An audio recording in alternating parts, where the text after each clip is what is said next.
What's good, y'all? What's good? Speak the Club Podcast. 6 p.m. Eastern, like we always are, Saturday night. And I'm here with the crew, half of the crew. My brother, Morality One, Mom Placebo. What's good, you people? AKA Weebay, one of my favorite characters from The Wire. Oh, God, here he is. God is like, I'm shining on y'all. I'm shining on y'all niggas, man. You know, God. Y'all gotta bless the world. Gotta bless the podcast. And by ways of Northern Ireland, my good brother, Vod Crack, aka Russ Holly. Yo, what's up, guys? Chilling, brother. Like, I don't know, man. I gave Ross a message because Unc was watching that Mobb Deep episode like he's watching a TV show. And I'm like, I'm blessed to have good brothers on here with me. You know? You ain't just some internet niggas. You're my brothers, bro. And we deliver the illest content. I don't give a fuck, you know? So I agree. Yeah, I had to put that out there. And today, regular hangout stream, like, the premise, we do our top 8 listen to albums of the week. Shout out to Last FM letting me and Russ know, So we doing that. But today, album anniversaries, there's quite a bit, Goody Mob Soul Food turned 25 today. Woo! Love that album. But everybody that knows me knows that Wu-Tang Clan is my favorite music, period. And the genius, aka the Jizza, released Liquid Swords, his sophomore album 25 years ago today. I'll pull out the vinyl, but I'm too lazy. But yeah, classic album, bro. I was already, deep in the Wu-Tang by then, you know what I mean? After Thirstic Chambers was out, All the Cuban Links was out. Every kid and nigga in my project was bumping that. Unc was bumping the Wu. I was a Wu-Tang fucking fanatic. And the day after school, it was a cold day. Power walked to the mall and got Liquid Swords on cassette. I had the Sony Walkman. And I was just, blown away by this artwork. And Ghostface Killah is my favorite member. But in my opinion, Genius is the illest lyricist in the Wu. And this album is phenomenal. Top to bottom, I bumped it last night. It still sounds fresh to this day. And if I had to pick top 3 tracks, it'd probably be Liquid Swords. That title track is bananas, you know what I'm saying? There's this thing on there. I would say Shadow Boxing with Meth. Oh. And I would say my favorite song was for last. Investigative Report. Woo. Ghostface Killah, Raekwon, you got on the chorus. My nigga, this album is flawless. If someone told me this is the greatest fucking rap album of all time, I'm not arguing. That's how much I like it. You know what I mean? It's such a good album. It's such a good album. What's your top 3 on this album? Yeah, the artwork is phenomenal. My uncle told me the name of this artist. I forget who it is. I think he used to work for DC Comics. Yeah. But that shit is fire, bro. Amazing. Shout out to the chat. Word. If y'all to pick a top 3 up, oh yeah. If y'all to pick a top 3 of the almighty Liquid Swords, what would it be? You go, Ross.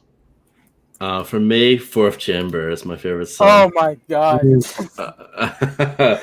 Everything about that song. The way it starts off, that high pitch.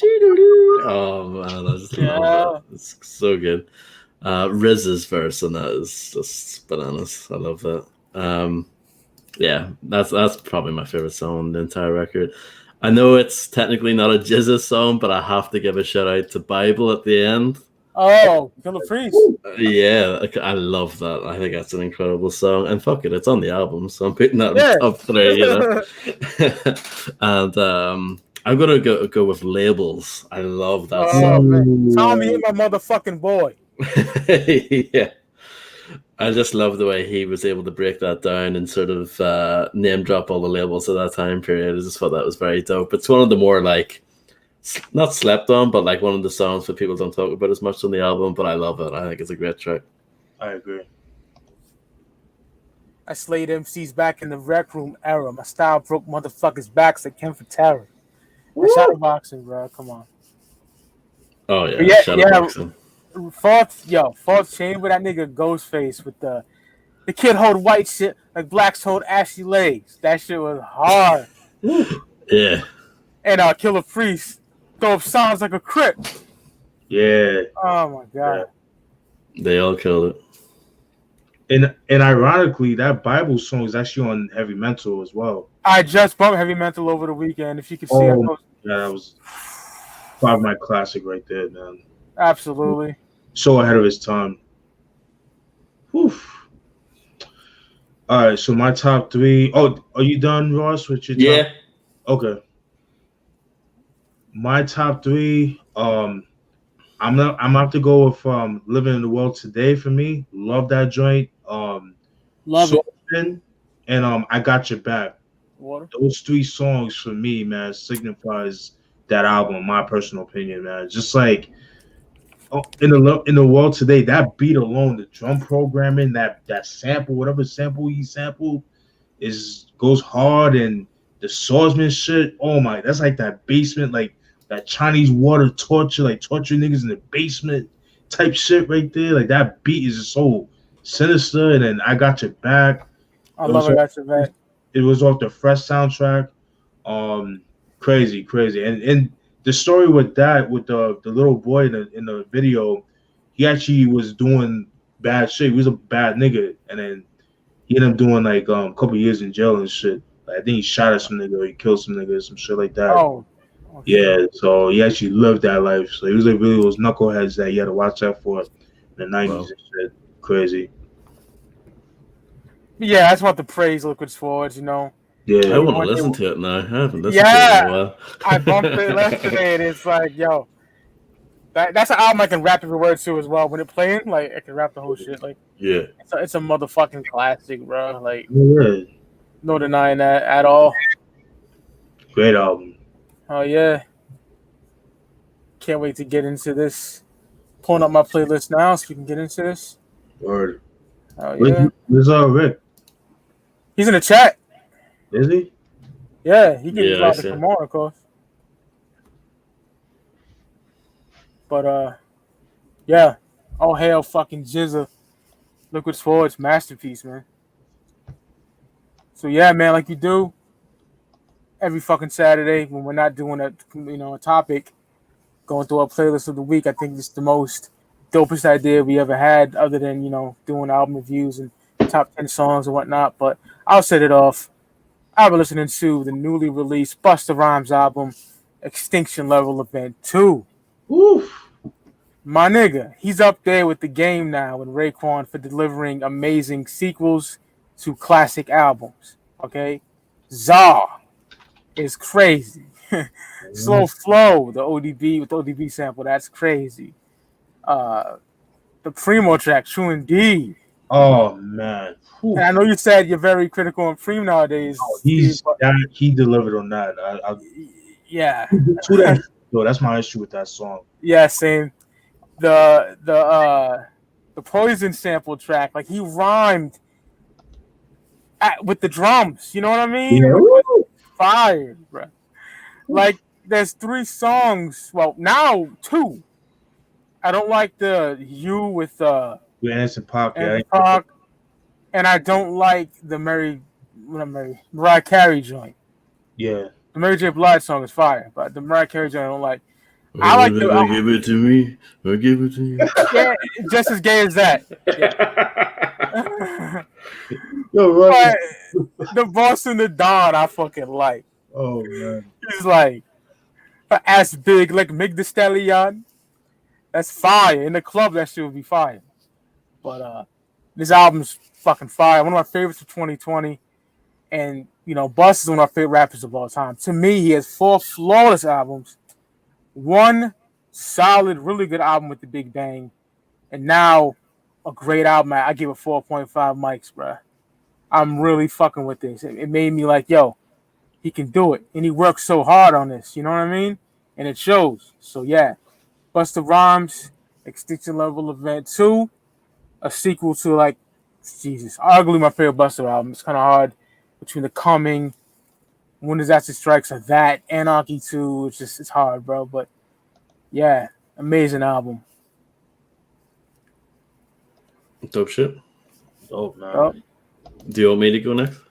Yeah. Yeah. All right, so next up, we're gonna go to some No Limit shit. Got Fiend, Street Life. It's his third album, came out in 1999. His second album on No Limit, and his final album on No Limit. If you watch the No Limit Chronicles, you would see Fiend talk about, in '99, unfortunately, No Limit, we're starting to lose focus of the music side of things. Yeah. Which was true, you know what I mean? Master P at that time was sort of, he was heavy in the movies at that point, and he was doing like the basketball shit and WCW and all that stuff at that time. And, despite all that, 99 did have some good albums from No Limit, and Street Life was one of them. Street Life was one of the last albums that Beats by the Pound did the production for. I believe the very final one was the Little Italy album. I believe that was the final one, but Street Life just came before that. Not many features on the album. That's one of the things that kind of surprised me about it. And it's not that long of an album either. It's about 54 minutes, which I think is good, because unfortunately a lot of the No Limit albums, they're like 80 minutes long, and it's you know what I mean? Unless you're like Ghetto Dee or something like that, it's very hard, you know what I mean, they expect someone to sit through an album that's that long, but yeah, this is a shorter album, not as many features. You got MIAX on here, you got Mystical, you got Skullduggery, Holloway from the Ghetto Commission, Magic, and that's it. You know what I mean? The Miller Brothers, they're completely absent of this album, which is pretty interesting. But yeah, overall the album is good. I like it. It's not as, I probably prefer his second album, There's One in Every Family, the first No Limit album. I prefer that album, but this is still a good album, and I managed to get it for a amazing price, so I can't go wrong with that, considering I'm so happy you got that. Considering it usually goes for, I don't know, 60 and up, 70 and up, if that, So, yeah, I'm very happy to have it. My favorite song on the album is War for Reason. I love that song. It's a great track. But yeah, it's a good album. At times, he's not as aggressive, I would say, on this album compared to his previous one. He's a little bit smoother, I would say, in his delivery, and he sometimes does a little bit of singing here and there. Not like in a whack way, but because he has like a natural dub voice anyway. But it's just not as hard hitting as There's One in Every Family, in my opinion. But it's still a good album, Street Life, and yeah, one of the last albums produced by Beats by the Pound. So pretty noteworthy for that reason. And of course, Fiend would move on to do other things. He was like affiliated with like Rough Riders for a while and stuff like that. It's pretty interesting. Yeah, but yeah, that's Fiend, Street Life, 1999. It's the first album. Did you pay out the ass for that or what? About 20 pounds. Isn't that good? It's a steal. Come on, that's a steal. I talk it like I sing it. Bring it like I talk. Yeah. That's a banger too. It's a good album. That was fire. I fucking love it. And shout out to Ross for getting me at that, man. That's my nigga right there. Yeah, I got you out for an even bigger steal. I got you out for $6.99 back when that was a thing. Yeah. Woo! I miss those days. Wait till you see this nigga's hat. My nigga right here. Oh, nice. What up, y'all? Yo, what up, Rick? Chilling. Mad Face in the building. Dessert. Dog, my favorite group up there with MOP and Mobb Deep, bro. Like, yeah, same here, man. And the Woo, like, come on. Gotta throw it on today. What you got, Steve? I want to see your bumper. All right, so I kind of showed you this cat's one of his songs in the group chat earlier this week. Yeah. We're gonna go to Sacktown. We're gonna go with this guy, Fig Nation, with a Nation Capital from Sacramento. He's affiliated with Brother and Tongue. He's actually part of the group called Schwarzeneggers. That's fire. Yeah, they were. If you guys heard the album Loaded by Brother and Tongue, they were featured on the song Feel My Nature Rise. They were actually on that song. And so if you guys like production wise, it's reminiscent of Loaded and Six's If These Walls Could Talk. So if you like that kind of production, like Brother and Tongue and Funk Beta, then you guys would like that album. It's pretty cheap too. My favorite song of the album is called the song I showed you guys, Now What. just love that beat. It just goes hard. It's like that midnight creeping type of feel to it. So yeah, it's really dope. He has a kind of like a weird delivery, just his voice, but it's like for the type of beats that he raps over, it's definitely fitting. So, but yeah, that I'm gonna go with Fig Nation, Nation's Capital. It came out in 2001. Kind of like Luna's Sick, what I told Ross. That sounds like evil fucking Bay Area mob music. Mm-hmm. Yeah. Fire. Yeah. Highly recommended. Dope album. And I love Funk Beta, man. He did One More Pound. Whew. So, yeah, fire. Appreciate it. So your playlist, Rick, this week. Oh shit, yeah. So earlier this week, I had classic Janet Jackson, Rhythm Nation on the playlist. Woo. I can't get enough of this album. It's my favorite Janet album. Never gets old. The playlist is just crazy on here. You can just play it all the way through. You're gonna get a little bit of everything, man. On this one. Escapade, my nigga. Classic. Yeah, Escapade. I mean, I like Come Back to Me. If I'm gonna slow it down, Come Back to Me. Rhythm Nation's always one of the fucking knockers on here. Love Will Never Do Without You. Probably my favorite track on here. Oof. That video. Woo! Damn. That video, man. I can watch that video all day. Fucking Control, Rhythm Nation, and Velvet Rope, my top 3 Janet albums. I agree. Yeah. Yeah. I agree with that. It's not just hip hop over here, nigga. We listen to everything. Exactly. And I wanted to like that. I like the Janet album. My only issue is too many damn skits. Too many skits. Yeah. It's like after every 2 songs, there's a skit. Yeah. You want to complain about Judgment Day and shit. Fuck out of here. That what? Nigga, that in the thunder and rain. Woo! Oh shit, that's just fire, bro. Yeah, great album. Man. Great production on this album. Jimmy Jam, Terry Lewis, man, you can't go wrong with that. Geniuses right there, man. They made Janet Jackson. Absolutely. Yeah. Without them, she wouldn't have been that big. Out of Prince Street, man. Like you can't go wrong with that, man. That video, man. The black and white parts of that video, she was just so sexy in that video. I was about to say that way we hit it. Oh my God. Like the feathered hair, shorty hair. Oof. That needs to come back. I'm just saying. Yep. Oh man. All right, next on my playlist, this week I should say, Redman, Muddy Waters, man. Oh, classic. My favorite Redman album. Yeah, 1996. Oof. Pick It Up, whatever, man. My favorite Redman song of all time, Rock the Spot. Oof. That shit is so fire, bro. Probably my favorite Superman Lover. It's kind of hard. There's so many good ones in the early albums. This is a fantastic album, bro. The E.L.E. With Marley G and Keith Murray, like flawless album. It's my favorite. Yeah, yours too, Rick, right? Yup. What you looking for? The bump. Yeah, the bump. Yup, the bump. The bump fire. I know Steven's there's a dark side type of nigga, right? Well, it depends on the day, but yeah, I'm a Muddy Waters guy at heart because that was the first Redman album I copped, so I'm gonna have to go with Muddy Waters. Steve? Ross? What the album for me? What the album? That's the first tape. That's the first tape I ever got from my cousin. Holly gave me the cassette. My first Redman tape was that album. So yeah. So yeah, Muddy Waters. Not much to say. Niggas know about that. It's classic, man. Yes, y'all. Mike. Yes, y'all. Yeah. What up, Steve? Question. The What the album cassette. What did that come in a red shell or the tape was red? What I didn't know. It was a regular shell. You're thinking that there's a dark side. Okay, yeah, that was red. Yeah, that was red. Yeah. I thought it was the same as What the album. But that album sounds like it came out today. It's so fucking good, you know? Yeah, for real. Yeah, Muddy Waters is fire, bro. I can talk about that all day. It is, yeah.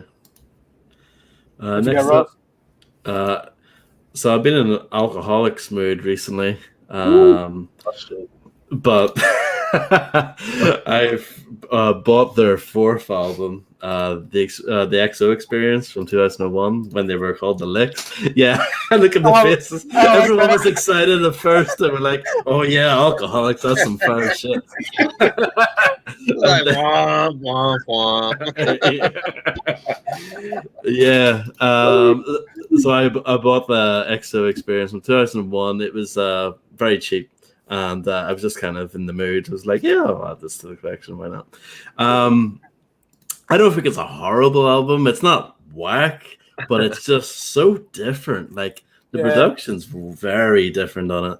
It's still mostly produced by E Swift, but you got some, outside producers on there. Rock Wilder did a couple of beats. Neptunes did a beat. I think it was for the single. Of course it is, you know what I mean? It was the early 2000s. If you got the Neptunes on your album, then that's going to be the lead single. That's how it was back then. But yeah, I think it's okay. It's not really that good. Apparently online, it says that, when they were recording this album, they were hella high, hella drunk. You know what I mean? They were just enjoying themselves. You know what I mean? And, it's not a terrible album. It's just the production's just so different, because I love the first three albums. They have that grittiness, you know what I mean? It's like they're West Coast albums, but they have that gritty kind of boom bap flavor to them. That East Coast style. Yeah, definitely. I think the only other West Coast crew that have something similar to that would be like Cypress Hill almost, you know what I mean? It's like that. Still West Coast, but it's like that gritty kind of style. It's slightly different. They still have their own flavors, but I don't know. That's like the closest comparison for me. Maybe the Bums as well. Remember the Bums? Yeah. Jurassic 5, Dilated Pupils. Souls of Mischief, I would say too. Souls of Mischief, they're Bay Area, and they sound nothing like it. No. Yeah. But yeah, I love the early Lick stuff. I got 21 and Under recently. Finally. I know, finally. It's a bit expensive, but yeah. What? It's out of print. Yeah, it's hard to get now. It sucks. Have you got? Yeah, I just finally pulled the trigger on it because it would annoyed me. But yeah, The Coast is my favorite. I was going to say that's my favorite too, and I think that's their darkest album too. It is. But yeah, XO Experience from 2001, not that great. I have to buy it over again because the last song doesn't rip. The song of Corrupt, it doesn't work. I fucking hate that shit. Damn. Yeah, it's like a circle scratch on the edge, like the very edge. It's like, the last song doesn't work. When you rip it, it just stays in the green space. Exactly. It's just stuck. And it will say, it's estimated time. Forever, like it just doesn't go. There's nothing whacker when you listen to an album and it starts skipping. Like I fucking hate that. So yeah, thankfully that's a dirt cheap album. It's not a big deal, but it's not that great. It's okay, I wouldn't say it's horrible, but it's probably like 2 mics or 2.5. You know what I mean? It's listenable, but stick with the older shit. I agree. Shout out to nigga Tash. I was even that Tash, that Rap Life. I was very disappointed with that album too. It's whack too. Yeah, I was like, "Are you fucking serious?" Yeah, that's like 99, isn't it? Yeah, 99. Yeah. Oh, yeah. At least Exhibit and Defar Eye, they were dropping dope shit around that time period. Very true. You got Steve. All right, my next one, we're gonna go to the South Bronx on this. I think it's from South Bronx and North Bronx, but we're gonna go to the Bronx, Boogie Down Bronx. We're going this one.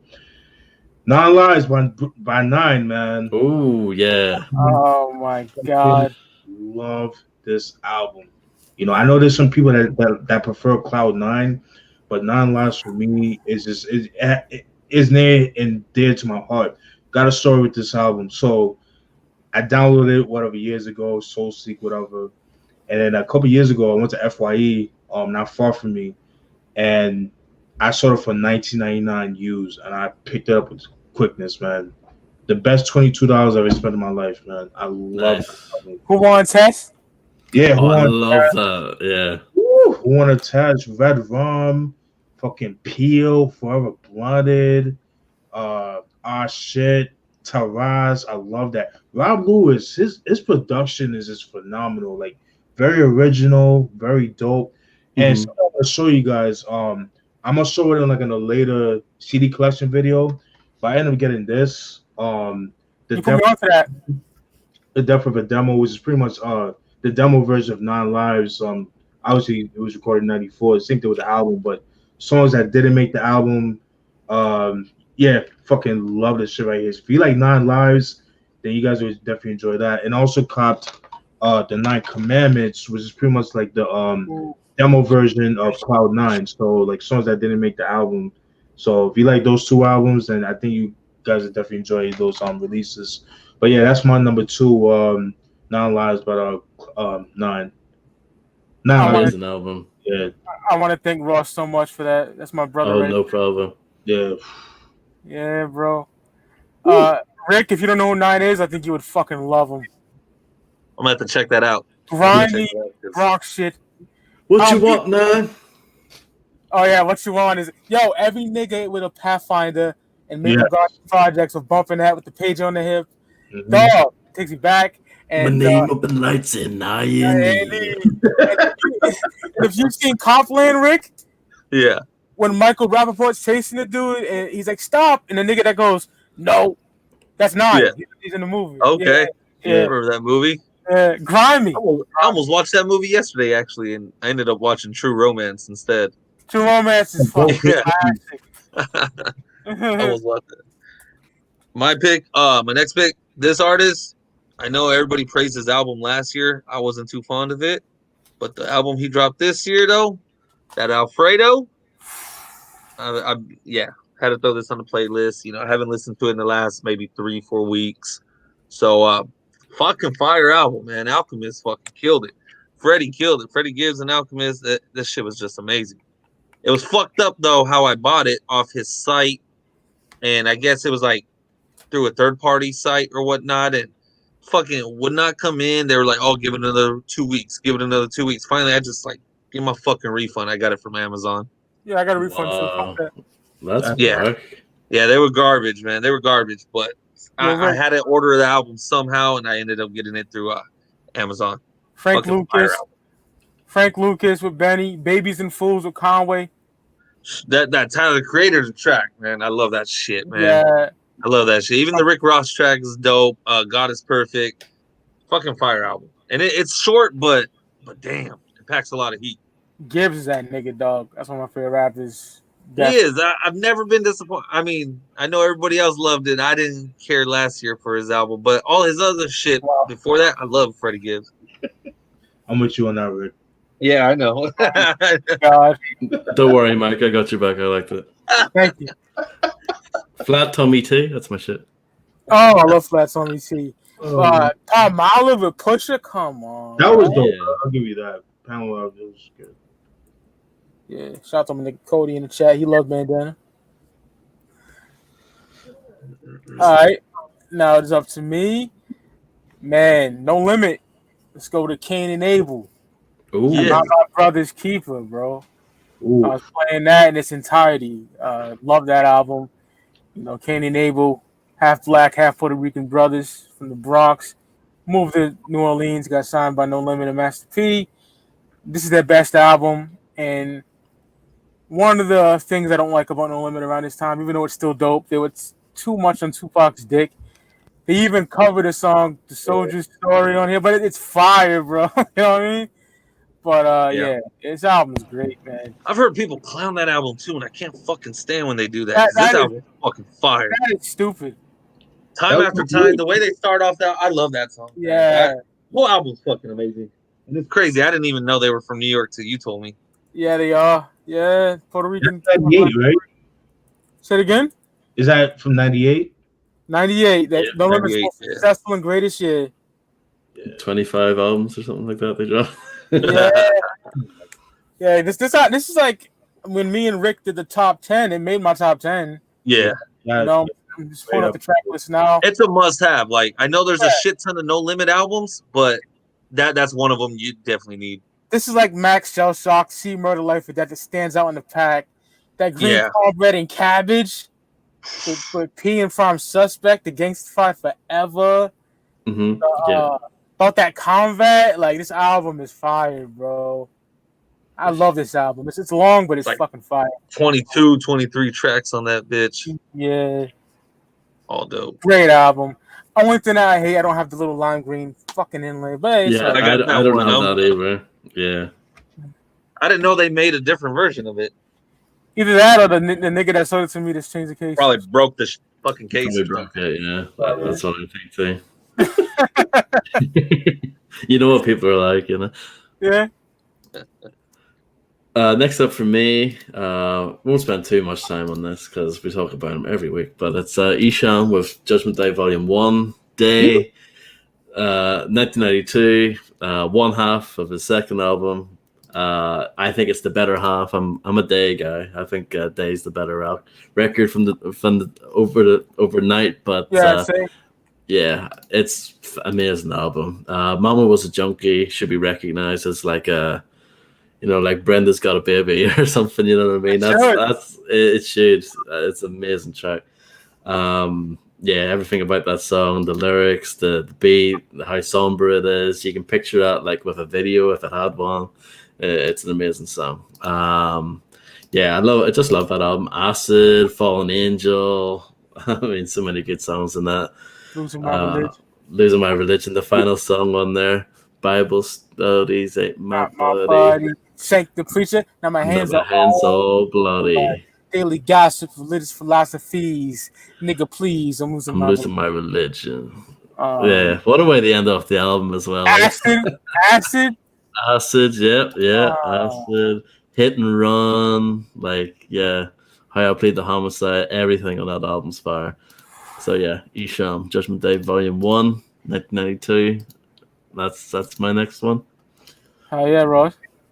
That's my shit. Everybody knows that's my shit. Yeah. Great album. Oh yeah. And Mike, thank you for blessing me with Volume 2, for sending me the link for that. Anytime, bro. Woo! That, you know how much I wanted that. So I want it too. I want those fucking flames on the disc. The shit is fire. Yeah, woo! No pun intended. And thank you for the link for Volume 3 and 4, man. I heard some of them shits. Woo! Oh yeah. Nappy head. Yeah. Shout to my nigga Ross for that one. Thank you for that. Yeah, I mean, that guy in his prime, he's my favorite. Yes, sir. Even the unreleased shit's fire. You know? Woo. Oh yeah. All right, it's my go, right? Yeah. Yep. All right. This one, I'm gonna go to Queens of this one, man. Flushing Queens to be exact. Ooh. Home of Lost Professor, Royal Flush. But then I'm gonna go with Mike Geronimo with The Natural, man. Ooh. That album, if you want to know how New York was in the mid-90s in the summertime, that's the album to check out. That album is phenomenal. Shit's real. Master IC. Time to build. Time to build. A young DMX, Jay-Z, Ja Rule. They all did their thing. Yep. Everything. Wherever you at, wherever you are, Life Check. That whole album is phenomenal, man. I highly recommend you guys, everybody in the panel as well as everybody in the chat, please check out Mike Geronimo's interview on Drink Champs. It's about 3.5 hours long, but he goes into depth with everything. He talks about how he got put on, his beef with Irv Gotti, he cries and shit, like he gets really emotional and shit. Oh, I gotta see that. Yeah, it's like one of the realest episodes I've seen. Like he really, really lived that. Like he really and he talks about how he saved Pac from some niggas in the tunnel and shit. Like, he really goes into depth, man. And it showed me like a new respect for Mike Geronimo. I've always respected him, but I have a whole new respect for him. But I highly recommend you guys check that out when you guys get a chance. Like I said, it's 3.5 hours long. It's very long, but when you guys have nothing to do, you're bored, check it out. But yeah, The Natural, love that album. One of my all-time favorite hip-hop albums of all time. I don't know if I put that in my top 20. I probably did or not, but yeah, great album. Love that joint. That's the definition of boom bap. Yeah. It's a great album. Yes, it is.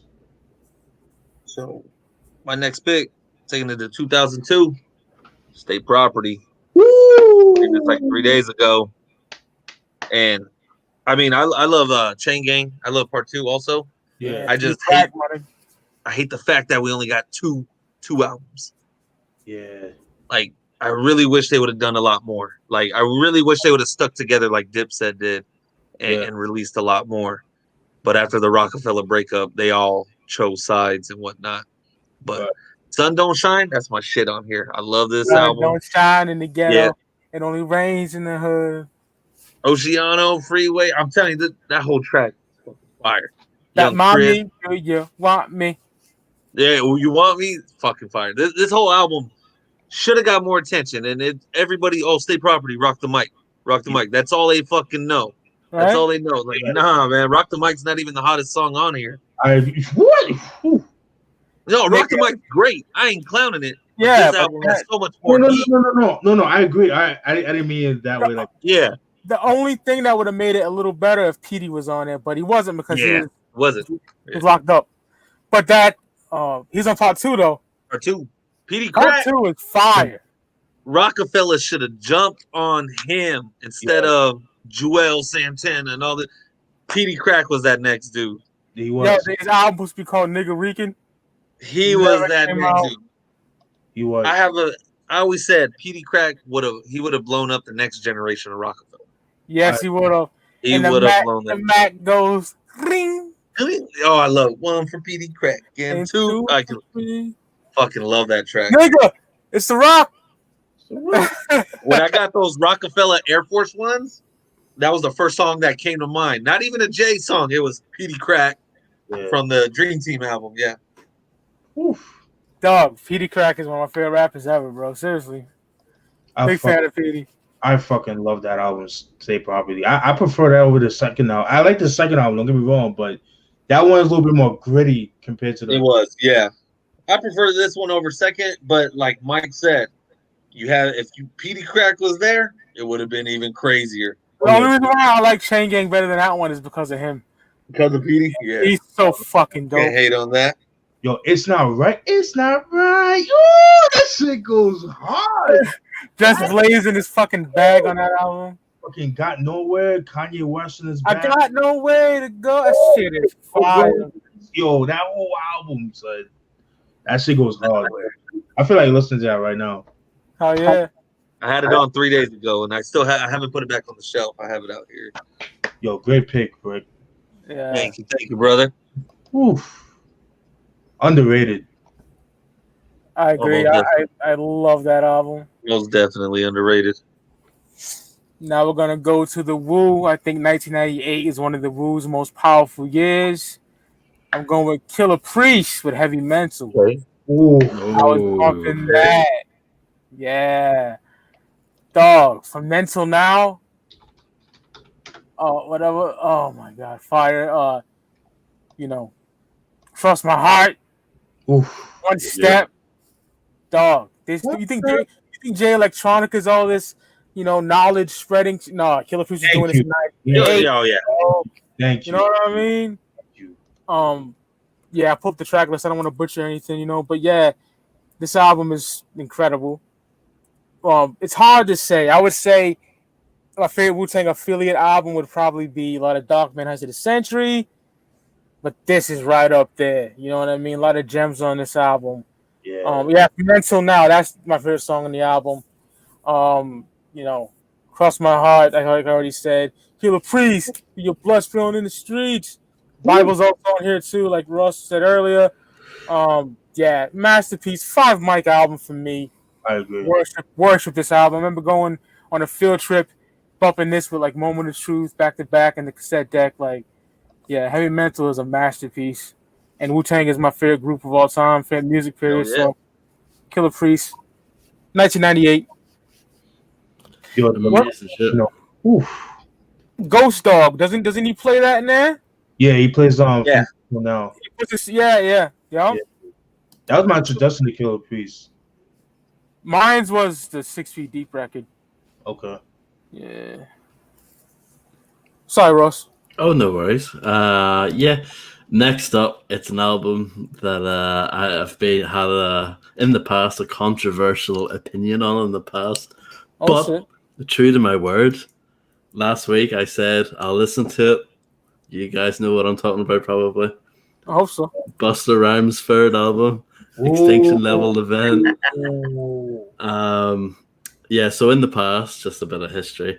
When I first picked it up back in 2017, I did my pickups video, and I said, "No, I don't like this album." And back then I listened to it, and I was like, I didn't like it, and then I listened to it again, and I still didn't like it. This was back then, and I hadn't really listened to it since. So this is my first time listening to it in a few years. And I definitely like it more now. There's no doubt about that. I still wouldn't call it a great album, but I would say I definitely tolerate it a lot more. You get in there. You get in there. Yeah, I'm getting there. A couple more listens. You get in there. Yeah. I can see that. Yeah. But tell me shit like fucking Tear the Roof Off and oh man, everybody rise. Come on, nigga. Oh yeah. Yeah, I think those not songs towards the start, I think they're the better songs on the album. Like Everybody Rise, I really like where we are about to take it, and the title track Extinction Level Event. I think those songs towards the start of the album are probably my favorites personally. I have to say I really enjoy This Means War with Ozzy. I actually thought that was pretty dope. Yeah, I have to say, because on paper that sounds like it would be dog shit, doesn't it? Yeah. But I actually was finding myself really enjoying it. I was like, this is good. This is good stuff. The song with Mystical I like because that's exactly what you want from a Mystical and Busta Rhymes song. Just both of them going fucking bananas over that. Just give it to me raw is my shit. Yeah. Yeah. Bum, bum, bum, bum. So yeah, I am enjoying it a lot more. Definitely. I'm still not a big fan of Give Me Some More. I know that's sacrilege. I know people love that. It does nothing for me. Nothing for me. That's funeral parlor music. That's boring to me. I don't like it. Boring? Yeah. Ross, you're my nigga. I love you to death. I'll body a nigga for you, but but you like that album. I love, like, to me personally, when I hear album, I think it's dog shit, trash, and then years later revisit, I'm like, hey, that's actually good. I love how people's music taste changes over the years. So you coming around, Ross? That's cool. I'm coming around to it, definitely. You never know. If he rapped on the Burial song, I agree. I agree with you because that beats fire at the end. But yeah, I agree with you. Long distance dive, Steve. Yes. This is such a good beat, man. The Burial song. One of DJ Scratch's illest beats, man. So dark. Yeah. Yo. It's so hard to choose. The Common, When Disaster Strikes, Anarchy. It's so hard to choose. So there you go. I'm liking it a lot more now. Okay. We're getting there. Yeah, like Rick said, we're getting there. Little bit at a time. Baby, we can take baby steps. Baby steps. Yeah. Love it. So, and I'm true to my words. I said I'd listen to it, and I did. So yeah. Good shit though. At least you gave it a chance. Yeah, absolutely. I mean, I always try to like something when I listen to. Like that's why I've got like a lot of not questionable. What's the right way of putting it? It's sort of like that Licks album, the EXO Experience. It's like I'll listen to stuff like that because I want to give shit a chance. You know what I mean? Right. Yeah. So Busta Rhymes, Thinks a Little Event. That is what, number 4? Yeah, number 4 album. Oh yeah. Right. I love Busta, my nigga. You already know. All right. So this will be my 4th album. We talked about this legendary group last week. Rest in peace, P. Needs no introduction. The album I'm talking about, is a compilation album. I've mentioned it before. The infamous Archives, man, released in 2000. Man, fucking love that compilation. I'm not gonna put the person's business out who put it out illegally. It wasn't. Mobb Deep didn't give him permission to put it out. I'll tell you guys like later on, but yeah, man, this album right here, like again, it's pretty much songs compiled from like the Mom Misses the first two Mom Misses album mixtapes. They came out in the early 2000s, so its songs compiled from like the infamous all the way up to I would say maybe a little bit around like America's Nightmare around that time. But yeah, so I was still like 95 to like 2004, like unreleased songs or like songs that they did like with like Onyx, Eastsiders, and joints like that. Like Thou Shall Not Kill. That was actually featured on that joint. A lot of stuff from like Hell on Earth, Murder Music that didn't make the album and things like that, man. I really enjoyed that. And I'm glad it's like in studio quality because from before, like the Mom Misses mixtapes, like they were like they were from cassettes originally and like they were like in poor pitch condition. I mean, I like it, but for the average person, like, what the hell is this? It's like dog shit. I'm listening to. But yeah, man, I really enjoyed that, man. I would love to hear like a part 2, but yeah, man, I enjoyed that. So if you guys like the first, I would say like from Infamous to like America's Nightmare like era, Yeah. I think you guys would definitely enjoy that. It's a dope collection. I have that one too. It's really dope. Yeah. It goes for stupid money now, though. It does, yeah. I got it. Where did I think I got it at Circus City or Nigga, first day of spring. Yes. Rep the QBC, my nigga. Woof. Fire. QB means Southside with Mob Deep and Onyx. That was supposed to be on it. It was supposed to be Murder Music. You could tell just by the beat. Fucking poof. Dope. Fuck yeah. Yeah, that's my number 4. Dope pick. Thank you. My next one, I'm bringing it back to the West Coast. The OG, Big Tray Deee. General's List Part 2. Nice. Man, album is fucking phenomenal, man. You got Febo, Slip Capone, Corrupt, Pac-Man, Gunman. Perico is so fire. G Perico and who else was on? Crooked Eye? Crooked Eye. That one. Yeah. Crooked Eye. Yeah. Fucking fire, man. Big Tray Deee. That guy, I think he's so underrated. He doesn't drop as much music, and he sticks to compilations now because I'm pretty sure he can't carry a whole album. But he has some of the craziest interviews too. He has some of the craziest interviews, man. But this one's fire. I ended up getting it off CD Baby. I think that's where, yeah. And they fucked up on the shipping. They had to reship me another one. 2 months later, the original one somehow made its way to my house. So I ended up getting 2 copies of it. So I was lucky to have that. I got the first one, the first General List from like, I think 02. That was pretty good. It's a great album. Stupid album cover. But it's a great album. I hate that fucking album cover, man. Like Platoon and shit. Yeah, I was like, me being a military guy, I'm just looking at it like, God, that's a mess. Yeah, I can imagine. That's too funny, man. Oh man, dope pick. Thank you, brother. What you got, Mike? I got an album from 1988, man. This is like top 3 88. In my opinion, 88 is one of the greatest hits in hip hop history, bro. You know, I can be here all day naming classics that dropped that year, but It Takes a Nation of Millions to Hold Us Back is my favorite to drop that year, but Straight Outta Compton too. But this, Ultramagnetic MCs, Critical Beatdown. Oh yeah. Dog, that's just straight B-boy battle bars. Kool Keith, motherfucking Said G is just as nice as Kool Keith, in my opinion. This album is amazing. Ego tripping, motherfucking pull up the track list now. I forget, but Brick North. Brick North is fire. Delta Force, Said G track. Dog, this album's amazing. I love the album cover with the Gucci fucking Dapper Dan suits. You know, I love it in fashion. Amazing.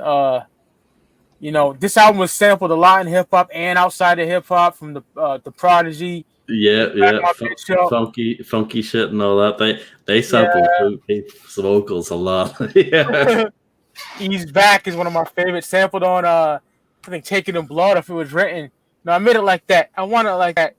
Mm-hmm. You know, Feeling It. Give the drummer some. Me and Steve were talking about this off air. Yeah, it's an amazing album. 1988. Ultramagnetic MCs, Critical Beatdown. Absolute classic. Amazing record. Yeah. Love it. It sounds so fresh for its time as well. It 88. does.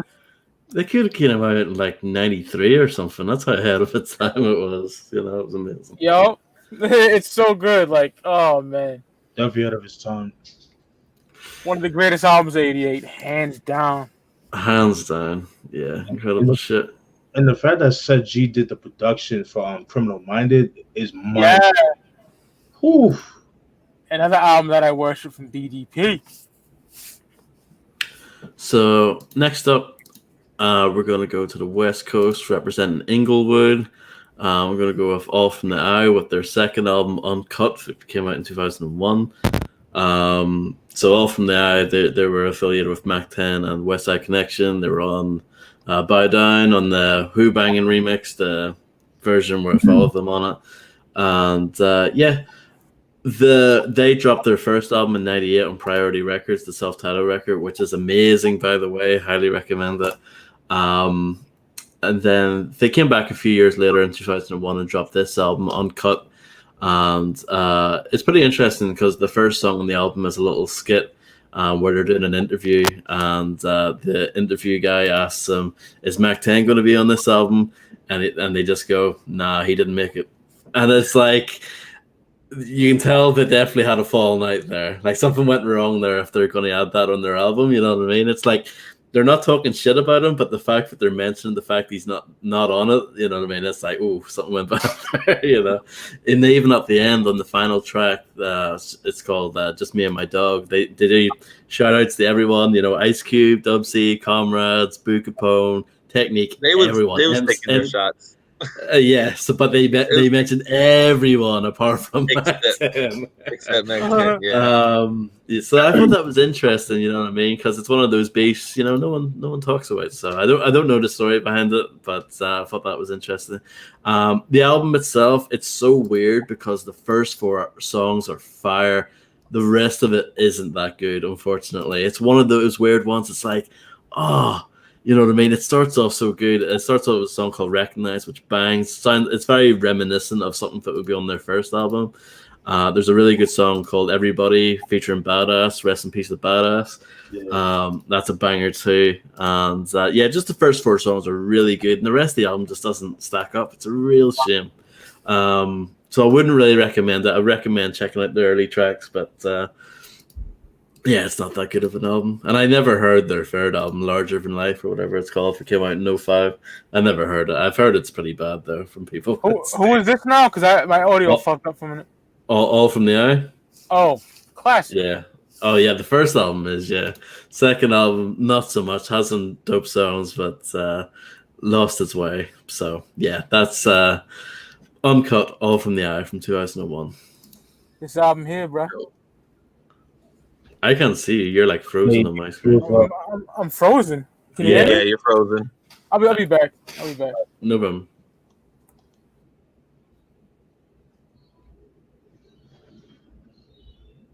Yeah, it's so hard to keep up, man, with a lot of these releases, man. Seriously.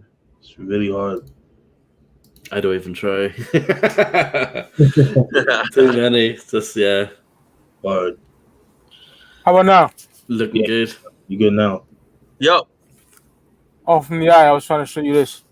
Yeah. That album's amazing. Yeah. That I got seriously. that's the only one I have from them.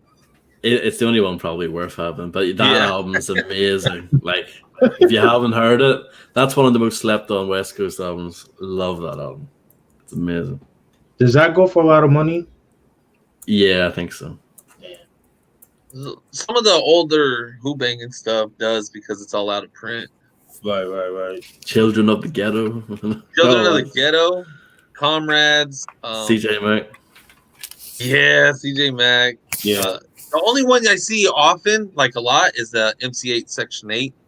I see that one still going for a good, reasonable price. That's a good album. And that's one of that's top 3 MC8 album. Yeah, it's a good album For me, yeah. All right. All right. Next album, we're going to go to Brentwood, Long Island. You guys know where I'm going to go with this. I definitely do know. Hell yeah. Yeah. But it's not a group album, though. It's a solo album. We'll go with PMD with his second album, Business is Business, released in 1996. I think, in my opinion, this is like a step up from his first album, Shady Business. As much as I like the production on Shady Business, I feel like his rapping was like all over the place. Like he was so angry from the breakup of EPMD, even though he recorded that at like 93, 94. It just, he sounded offbeat on the production, even though he did the beats on the album, and the beats were dope. I wanted to like it, but it's just his rhyme was trash, man. It was just horrible to listen to. But then 2 years later, in '96, he dropped Business is Business. It's a lot better. He's more focused and that kind of thing. It's still dark, but it's not as like dark as like the first album. It's a little like kind of like a lighter dark. You got songs like Rugged and Raw, which was a single. You got the remix, which was a single as well. It's the P was a single as well. The self-titled track is dope. Never Watered Down, that's my favorite joint with Nocturnal. That was pretty dope. Nothing Move, I'm a B-Boy, Cool Cat, Adolf or Aguilar. He did some production when I was Adolf. DJ Scratch did some production on here. That fucking bum. Oh man. Solid Scheme does some production. Recipes to Chris Charity, one half of Solid Scheme. They did the production for DOS Effects, back in the day. But yeah, man, I think it's a dope album, very underrated. Definitely stepped his game up as far as the production and the lyrics. So yeah, that's my number 5, Business is Business by PMD. Is MOP on there, if I remember correctly? Yes, it's the ones. The ones, yeah. The best song on there. I agree. Yeah, I that's an album I didn't like when I first heard it, but it's grown on me over the years. Yeah. Yeah, PMD actually never got like the luck of putting out like dope solo albums. It's here and there, it's like hit or miss. Unlike Eric Sermon, where he put out, at least to me, 2 classics like No Pressure and Double Nothing for me. Oh yeah, definitely. As a kid, like Paris was my favorite. Right. Because he was like Prodigy before Prodigy. You know? Fact. Yeah, raw, Yeah. grimy, but Eric Sermon, like that nigga can't fuck with No Pressure or Double or Nothing at all. No. Yeah. So my next pick, bringing it back to the West Coast, Tony A. the Wizard and High C. Oh yes, nice. Fucking 1991 Compton classic right here. Mm-hmm. High C's hilarious. I love it. Yeah, High C. I mean, when everybody heard him back then, everybody thought he was Hispanic. He wasn't. Tony A. the Wizard. He is, of course. Steve Yano. There's a documentary, y'all, called The Rhodium. The Rhodium Mixtape is what it's called. It's a documentary on how Steve Yano, the swap meet vendor who helped get NWA started, who helped get DJ Quick started and Second to None, and just all the contributions he's done to the West Coast. He was an Asian guy. He passed away just a few years ago. Tony A, he has a dope podcast as well. Listen to it after you listen to ours. Make sure you listen to us first. But Tony A, he has some dope interviews. Last week he just had Rascass on there, and it was like a good 2.5 hour long interview. It was pretty dope. So High C. I mean, his other albums did not meet up to this one. This is the only one I really enjoy. I think his second album's pretty good. I thought it was all right. And then when you got to the High Life and everything, he needs to stay retired. I know people know him from CB4 as well. Yeah. He had that good comedy rap though. It was hilarious. His shit was hilarious. Froggy style and all that. Sweat from above. Album, he did the majority of the production himself. What's that? I said on the Swinging album, the second album. Oh yeah. He did most of the production on himself. Yeah, Tony A wasn't really doing much with him at that time. I can't wait to get a new laptop. It's not even my laptop. It's my little brother's. It's good, but it's fucking trash. My laptop, I can't do nothing with it except iTunes. So When I get a new one, I'm like losing fucking audio, and that's why I leave. My Mac just took a fucking shit on me. I need to get a new one. This is my government laptop I have right now. It's annoying, isn't it? Hell yeah, and they're like, because I'm a Mac guy, them things are like $1,200-$1,300, man. Yeah, whack. I want to get that High C album, man, if it's ever in print again. But he has the repress. Tony, he has a repress. I'll find the link and I'll shoot it to you. And it's not even expensive or anything. Yeah, I'll put it in the chat. He's and on his shit, real quick, he has his old mixtapes from the 80s and Dr. Dre's first mixtapes from when Dr. Dre was spinning at the swap meet before NWA ever got put on. Yeah, you showed me that. You showed me that. Yeah, I got a shit ton of them. Some dope ass mixtapes and everything that they put out. Here's some of the. Where's the Dr. Dre one? Here's like one Dr. Dre one right here, and it has like some Tone Loc, Houdini, Schoolie D, Public Enemies on here, Audio 2, Cash Money, Jungle Brothers, and everything. This is some old Dr. Dre shit. It's pretty dope. Oh yeah. All right. Next for me, I'm not gonna be really brief with this because we all know this album. One of my favorite albums of all time, easily. Tupac, All Eyes on Me. Yeah. 96. Always a fun listen. Yeah. God knows I listened to this album 1,000 times in my life. You know what I mean? I love both discs. We all have. I love both discs. I love this record so much. You know. You gotta pick one though. Disc 1. This I'm a Disc 2 person. Nigga, yeah. I ain't mad at you. My favorite Tupac song of all time. And then you got Twin War Stories. You got Hearts of Men. Quick body that shit. Yeah. Only God Can Judge Me. Love that. There's a ride, No More Pain. Woo. But this too is the more West Coast party gangster shit.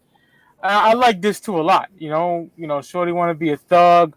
I'd rather wonder why they call you bitch. Wonder why they call you bitch. Holla at me when you see me. Check out time. Yeah, we gotta go. It's just fire. Yeah. What else I like on there, man? Plus my alias is Machiavelli. A 357 hollow point through a nigga belly. Like that shit's hard. Picture me rolling, rather be a nigga. Yeah, Run the Streets. I love Run the Streets. That's a dope one. Yeah, Mr. Lake, all that. What else I like on that record? It ain't hard to find. I love that shit. I love and Heaven Ain't Hard to Find. It's so good. Yeah. That's my favorite song off that album. I ain't mad at this two being the best. I love it, but this one I would pick. And even the disc. It's some of my favorite disc of all time. The look of it, the eye, the booklet is fucking amazing. You know, right. I worship all that. I'll be all fucking night talking about it. So I'll let Russ go. Yeah, there you go. OG shit. Yeah. And I love the painted picture when he's talking to the bitch. Yeah, with the homies. Yeah, fire, man. So next up, I'll be brief on this one as well because it's just the second half of the album I was talking about earlier. So Judgment Day Volume 2, Night by Ishan. Basically the second half of Judgment Day, which is like his second album. Great album. I prefer Volume 1, Day, but Night is amazing too. You got songs like 13 Ways, where he goes through and lists all the different ways to commit suicide over his kind of funky, happy beat. One of those fucked up things that only he can pull off, you know. Play Dead, you know, Finger in the Cake Mix, which is like a sexual song, but he's talking about food. Yeah. Dying to Be Down. Yeah, Dying to Be Down. Yeah, there's some Non-Believers. That's the final track. Sell Me Your Soul, where he's talking about like corrupt preachers, you know, taking all the money and shit. Amazing album, still absolutely fantastic. Wake the Dead, I love that. Wake the Dead, that shit bangs. You know what I mean? Living in Incest, yeah, which is so dark, man. That's so dark. That's amazing shit. Yeah, not quite as good as Volume 1 Day, but I mean, it's fucking amazing stuff. Nigga, that 13 Ways. 13 Ways to Commit Suicide. Nigga. Not for the faint of heart. No, definitely not. Even the album cover, you know, it's the half of the album with like you see like the KKK burning up, you know, is it Dead Boy or Isham on the cross? I can't remember, but yeah, I think it's Isham. But yeah, just you know, you can see them there and they're like burning, and with like you can see like money flying up in the air with the night Yeah. sky. It's like, oh man, yeah, dark shit. It's a classic Yeah. album. Amazing, yeah. Yeah. So on to my man Immobile 31. All right. Oh yeah. Yeah, great pick, man. Great pick, everybody. By the way, so far. Yeah, I love these shows, bro. Too. Me Yeah. too. The playlist Everybody's shows shit are is fire. so different. It is. It is. Yeah. Love it. Especially Ishan. Like, who would think of Ishan? You know, especially but cats like us. Well, just us. Yeah. So one of a kind. One of a kind. I ain't mad at that, man. All right. So with this one, we go to East Flatbush. I think Ross. I think you appreciate this album because you showed it in one of your CD collection videos a while back. We're gonna go with Fu-Schnickens with their second album, Nervous Breakdown, released. Oh yeah. Man. I know people know Fu-Schnickens for What's Up Doc or whatever, but they had way better songs than that. And in fact, they had the song What's Up Doc, but they have a better beat. K Cut from Main Source did the beat for that. That shit actually goes hard. It's like some real boom bap shit. What I like about this album, what I like to compare it to is kind of like with Alkaholiks with Coast to Coast. They kind of stepped their pen game up as far as lyrics in the production has a more darker approach. And what's cool about it is that half of the production was done by Rod KP Kirkpatrick. For those who don't know who that is, he's the in-house producer for Def Squad at the time. He was like the engineer. Did a lot of production for like Redman. You know, There Was a Dark Side. So like, if you like that There Was a Dark Side album, like production wise, it's kind of reminiscent. Some of the beats are reminiscent to that album. Diamond D does some production like Ow, Sneak Up On Ya. I love them joints. I mean, it's an overall dope album, man. The first album was dope. If you don't take it personal, was I did show my last CD collection video, which I did a couple days ago. If you check out when you guys get a chance, boom. Amazing video, by the way. Thank you. First time was a little bit more lighthearted. This one's a little bit more serious, a little more darker, but I prefer this one better. It's like more gritty, more dark and stuff. So yeah, so that's Nervous Breakdown, Fu-Schnickens, released in 1994. It's the last time they were put out, and they put out the greatest hits. But yeah, so yeah. Yeah, it's a shame that they didn't do more because I love that album. You know, that's one of those ones that I agree with what you said. You know, the first album, you know, it's good, but with the second one, it's even better. Definitely. Yeah. That's Some Dumb Monkey. I know it's a single, but I love that. That's I like it. No shit, brother. Appreciate it. The next one I'm taking it to Houston. Got the debut album from the Assholes by Nature, Zero and Tray the Truth. Dope name. I know, I love it, man. Describes me and a few other of my homies. Describes all of us perfectly. Yeah, it does.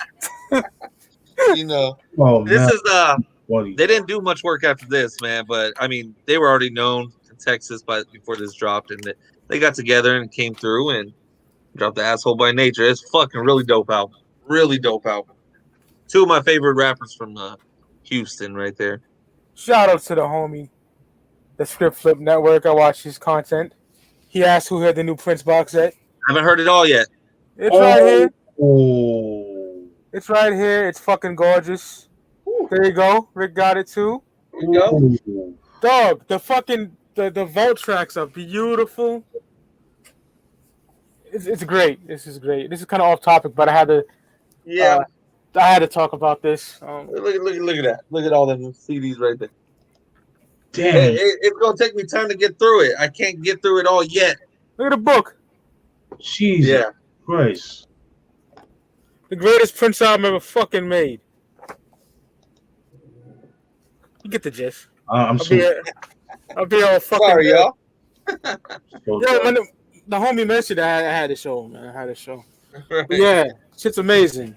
That's how you release something like that. Yeah. Yes, most definitely. It was totally worth the money, and I ain't even finished listening to it yet. I got through it within 2 weeks. Damn. 3 weeks. Yeah. It's a lot. Yeah, it's a lot. A lot to take, man. I watched the DVD too. Woof. And it's fire. Yeah. Yeah. All right. All right. Two more albums left. I had to. Like, come on. Done with the commercial break. We're back to it. All right. Intermission. Yeah. I had to. Homie mentioned it in the chat. I had to. Come on. I had to. But yeah, the Weeknd After Hours, man. You know, I fucking love that album. I got it when it first came out. The pandemic happened, and I had a personal issue happen to me where I was physically fucked up. Y'all know what I'm talking about. I gotta even explain it. Right. And I was not in the mood to listen to the album, but I listened to it fully finally, and I love it, bro. Fire. I love the album. Well, Weeknd, he's never released a bad album. No. Snow At all. Child, Heartless, Too Late, Until I Bleed Out. Like, this album's amazing, bro. Yeah, this album. My favorite is Beauty and the Madness, but this is up there. For like, Beauty and the Madness. Oh yeah, I like Starboy. I like the Daft Punk mixes and everything like that. The Weeknd raps about doing cocaine, robbing niggas. You know, I think he's dope as shit. Shout out to the Weeknd, man. My favorite artist right now, singing wise. R&B shit. You know what I mean? I love him. But and you were right to throw him on that list that you had, Mike, when you posted the CD. Because you posted Prince, who else? MJ, Weeknd. Yo, he's up there, man. Like you just said, it's R&B shit, but man, he'll be talking about coke. He'll be talking about fucking your bitch. He'll be talking about everything. He's like a modern Prince. Like he's gonna fucking just get grimy with it and not hold back. I'm that nigga with their hair popping pills, fucking bitches, living life so true. Robbed the nigga for his Jordans. Weeknd is dope. I love that album. It's still in my car. That one hasn't left my car since it's dropped. After Hours is amazing, bro. Shout out to my nigga Money Miz with the trifecta. He got the vinyl, the cassette. Damn. It's a great album, After Hours, bro. And all his albums are different than the last one. Absolutely. Every album is totally fucking different. I love it. House of Balloons is probably my favorite, 2011. That would Beauty and the Madness, hard to say, but man, yeah. House of Balloons. I love that trilogy set. Fire. You got Ross? So next up for me, we're going to go to New Orleans. We're going to talk about the Ghetto Twins with their second album, In That Water, that came out in 1997. Their first album came out on Big Boy Records. You know, like a lot of artists started off on Big Boy Records, like Mystical, Fiend, and Ghetto Twins as well. But Ghetto Twins, their next few albums would come out on Rap-A-Lot Records. In That Water was their first album on Rap-A-Lot Records. So, a pretty dope album. I like it a lot. You know, the production on here, Mike Dean, you know, Southern production legend, in my opinion, had his hand in the production. Very dope album from a production point of view. Definitely has that, you know, G-Funk influence, kind of dark kind of sound, which was kind of the Rap-A-Lot sound from like 94 to 97, sort of in that kind of time period. I think it's a dope album. You know, it's just two gangster bitches talking about gangster shit over dark kind of Southern beats, but I like that. You know what I mean? That's dope shit to me. So yeah, if you, yeah. So if you, I'm sold. I'm sold. Yeah, I think you guys would dig it, especially from a production point of view. That's kind of really carries them to a good album. So yeah, I like it. In That Water, Ghetto Twins, 97, Rap-A-Lot shit. So yeah, dope album. Yo, Ross, it's funny you said Big Boy Records, man, because Precise, man, he's a dope producer. He doesn't not get a lot of shine, man. Yep.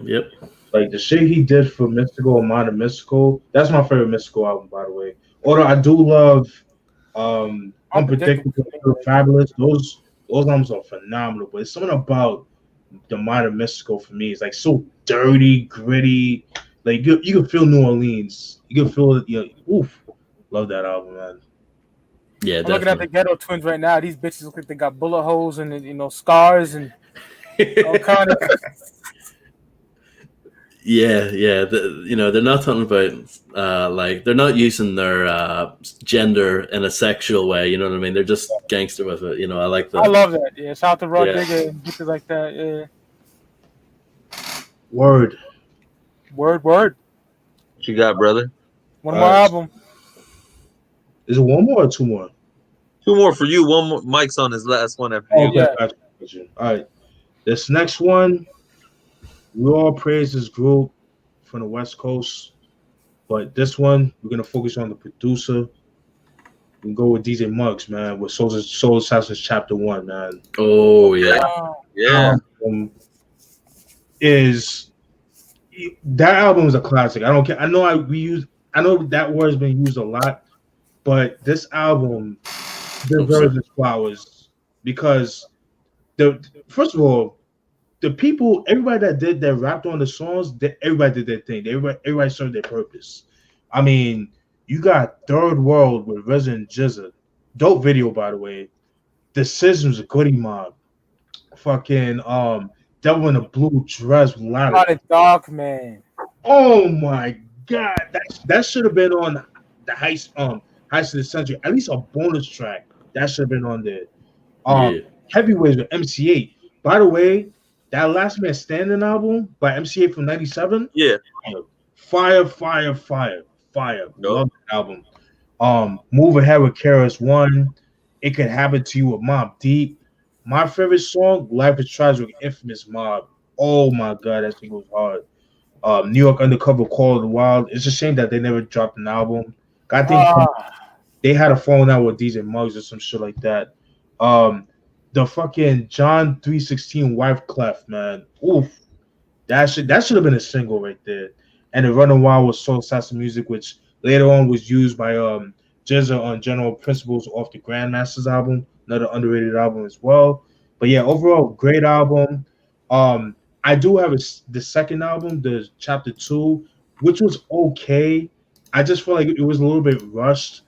But that album, believe it or not, introduced me to Coogee Rap with the song Real Life. Love that song. Yeah, dope song. Yeah, that's a dope song. But Chapter 2 could have been a little bit better, but it was good. And it's hard to find. I've noticed, like, it's expensive too. Oh really? Yeah, it's a little expensive. Stuff is like that. Yeah. Go ahead. My bad. No, go ahead, brother. My bad. No, you good. I think it's like because Ross, he mentioned it in one of his videos, like because there was like limited release, and I've noticed like that and Skull and Bones have like the same album cover, or at least like same. Yeah. Shit, I know. Yeah, they're kind of brown. Yeah. Yeah, man. But Soul Assassins Chapter 1, man. That album, one of the best albums to come out in 97. Y'all niggas keep talking about 97 is when hip hop died. I don't know what the fuck y'all talking about. 97 was a dope year. West Coast was putting out dope shit. South was putting out dope shit. East Coast was putting out dope shit. Canadian hip hop was putting out dope shit. Europe, all that. 97 was a dope year. Fuck that. It's amazing year, bro. Come on. Amazing year. Yeah. The world part, Wu-Tang forever. That's all I gotta say. Oh man. Ghetto D. Come on. But what's your thoughts on that MC8 album, Ross? Last Man Standing. That's an album that grew on me over the years as well. I think it starts off really weak. That first song, Return Fire, whatever. That's a very weak song to start off with. But as it goes on, it's definitely got its moments. It's a pretty good album. Word. Yeah. I wish he would have dropped an album with DJ Muggs around that time because the shit that he did on that album, like what was the songs? Got Your Humping. Got Your Humping. Can I Get Mine? When All Hell Breaks Loose. Woo! The Way We Run with Be. Oh, Be Real, yeah. God, man. My favorite song though, on top of all of that beat goes hard, yo. Woo! I gotta hear it. Yeah, that's a great album, Mike. I highly recommend it. It's more laid back than his early albums, but it's MC8. I'm gonna put it like that. I don't know who let him do all that artwork though. All the stupid pictures and shit, man. Sony. I bet you it was all Sony. That pen and Such a dope album. Fuck, it's the dumbest cover he's ever had, man. This nigga wearing some fucking nice press slacks. I love the song "Hit the Floor" with Daz, but the music video was terrible. The music video was war. The album's too long. I would say that though. I'll give you that. My next one. All right, next one. My second to the last. I'm going with the EP dropped this year. Hard. Crooked Eye and Joel Ortiz.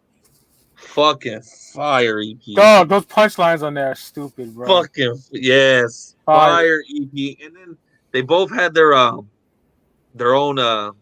track on there. I like how they called one LBC, one Brooklyn. Fucking fire. I wish it was a full album. I really do. It's a top 5 EP for me this year. It's not. I won't put it at number 1, but it's up there. You guys haven't heard it? It's worth the listen. It has the album feel to it, similar to like Conway's EP. It has that album feel to it. Even though it's short, you won't realize how short it is because you'll probably be rewinding the tracks, like Mike said. Punchlines like a motherfucker on here.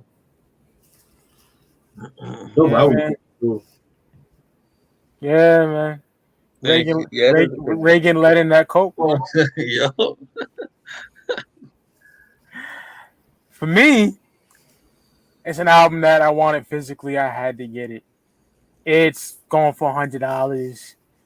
Nigga had it on eBay for like $170. I told that nigga, I messaged him. I'm like, yo, can you put it down to $70? I'm not thinking nothing of it. Because you know how people are, I get declined, right? No. He had it at originally, how much? $170. And then you told him to drop it to 70? Yeah, and homie hit me. He's like, yo, go to my clothing store site and buy it there, and I'll drop it. Wow. And he did. And I'm talking about Conway the Machine from King to a God. Wow. Dog. Beautiful packaging. Amazing album. Juvenile Hell with fucking Flea Lord, Lloyd Banks, Havoc. Yeah. Lemon with Method Man. Method Man fucking wrecked it. He did. He fucking wrecked that shit. Windows so dark you can't see in it. I'm like, oh my god. CNN. Yeah. He's like listening to War Report, CNN. Windows so dark you ain't CNN. And I was like, wow. You gotta get that nigga. Fire, bro. What else like on there? Forever Dropping Tears. Eric Sermon killed that beat. And the Rock Wilder. The joint with Freddie Gibbs. Seen Everything But Jesus. Dog, this album's fire. I'm happy to have a hard copy because Conway is my favorite rapper walking the planet. I own everything he ever put out. And I was mad. Y'all know how mad I was, you know? Yeah. Shout out to the homie from Buffalo. That's where he's from. I don't know. I forgot his name, but sold it to me for $70. That's a steal. You got it cheaper than fucking Conway was selling it. Yeah. Shout out to him for that. That's fucking nuts. Yo, Mike, you heard about Seth G? I forgot his name. G, I think his name is. Oh, not the producer. This is some nigga on eBay. Okay. Yeah. He's from Buffalo. Nuts, you got it cheaper than what everybody else paid for. That's crazy. Yeah, I wasn't gonna pay the $170. Fuck you.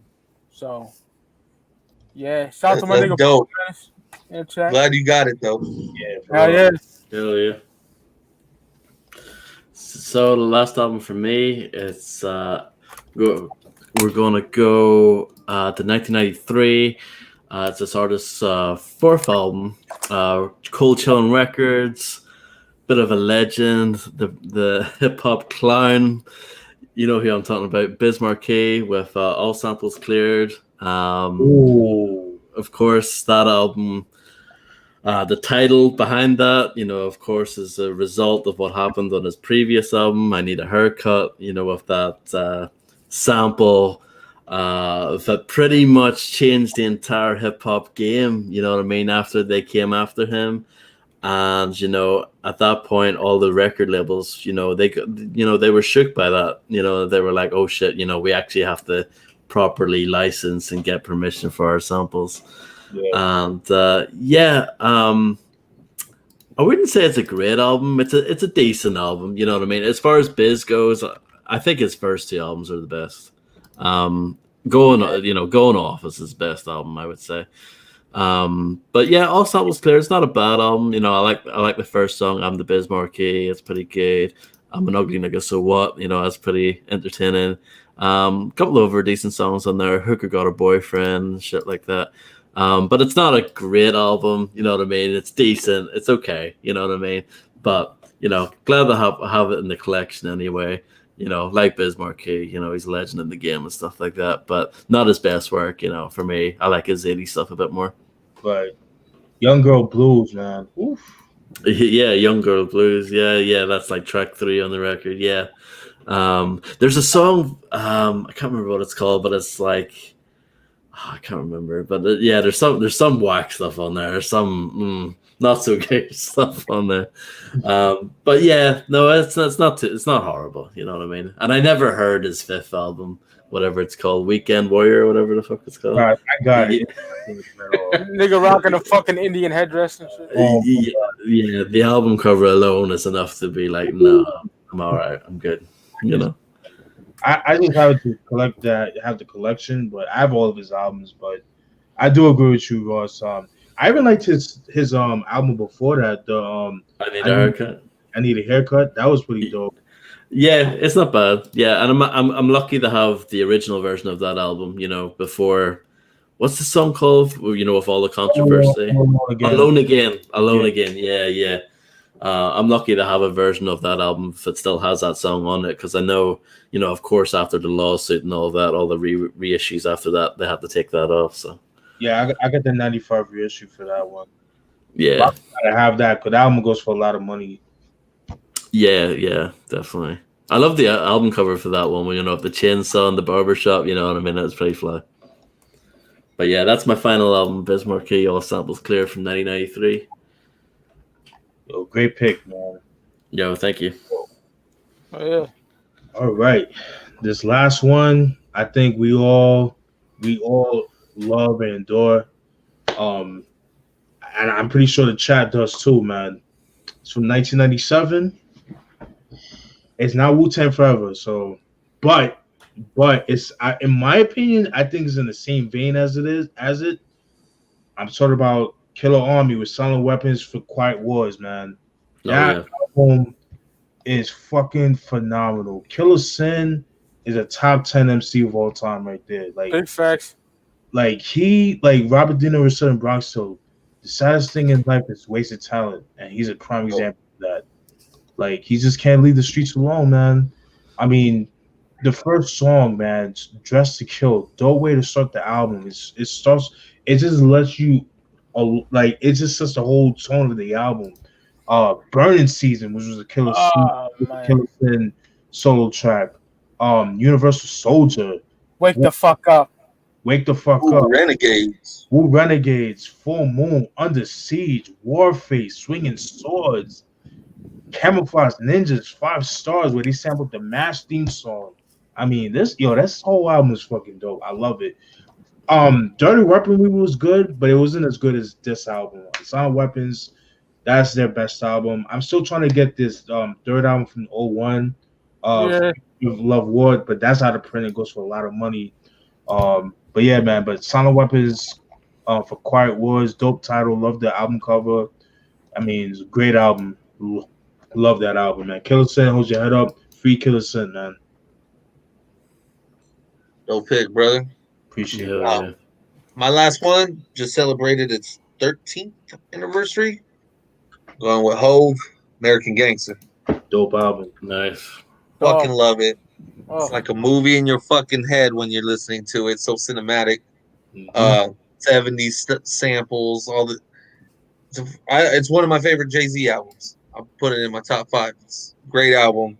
You already know how I feel about Jay, so I ain't gonna dwell on it, or I ain't gonna speak on it too much. But right there, American Gangster. I don't need a hook for the shit. That shit's fire. Blue Magic, Pray. Even, I'm not a Lil Wayne fan, but, Hello Brooklyn 2.0, he's just on the hook anyways. Rock Boys. Yeah, I didn't like that. Rock Boys, that's been my ringtone ever since that song came out. It's always been my ringtone. That's even my license plate says Rock Boys. Oh, wow. Yeah. One of my cars that says Rock Boys. First of all, I want to thank my Connect. Oh, man. That beat is hard, man.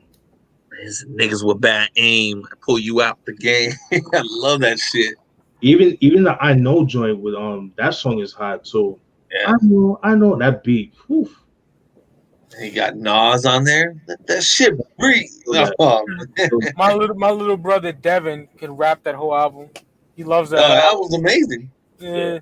That was amazing. He was all over with the production. He didn't just stick to one person. He had a little bit of everybody on there. Great album. I love American Gangster so much. Ignorant shit. Yeah. Ignorant shit. Beans. Beans. Yeah. So, good album. 13th anniversary. I wish Jay would do some special shit for anniversary stuff, but he doesn't do nothing for his albums. Yeah, he don't care. I imagine a Reasonable Doubt box set or some fly shit like that. You see what I mean? Reasonable Doubt, Yeah. even Volume 1. Fuck. American Gangster. There's certain albums I like. Black Album, right, Steven? I like to see some dope shit. That does not deserve nothing. I gotta see a Steven Portia argument. That's her favorite J album. What? Yeah. Black Album? Whoa. Yeah. Ain't nothing wrong with picking the black. Ain't nothing wrong with picking any Jay-Z as your favorite album because it's Jay. Yeah. I'm biased like that. I'm the same way with my nigga Esco, bro. Yeah. The Blueprint 2 over that album. Whoa. Yes. Over the Black album? Yes. Yes. Are you kidding me? Guns N' Roses? Meet the Parents? It's dope. It's dope. But There's some fly shit on Blueprint 2. I'm not gonna lie. there's a lot of There's only one track I don't fuck with on Blueprint 2, and that's that stupid song with Sean Paul. It's I can't fucking remember. garbage. I forgot. I don't. What they gonna do? What they gonna do with Sean Paul? I like that. Fuck all night. Oh, with Pharrell? I like that shit. It's wavy. I hate that track with Sean Paul. He just took that off. I would love that whole album. I like Nigga Please. Yeah. Oh yeah. That beat is fucking ill. The shit when he's like, the joint when he's like, snatch up Cam and that's a rap. What is that shit? I can't remember. Not Diamonds. I don't know. OC, yeah. Number one click. Yeah, if you represent us, throw the diamonds up. Now that we here, I ain't going nowhere. Yeah, it's hard. Love that shit. What's your thoughts on Beanie Siegel, Ross? I like Beanie Siegel, but I don't have any of his albums. Yeah, but I fucks with him. Oh yeah. His first 3 albums is all you need. Honestly. Dog, Yeah. The Reason, Ooh, bro. it's my favorite. That's your favorite? My favorite. Be coming for me. Yeah. Be coming. Yeah. That's my second. That Be coming. Woo.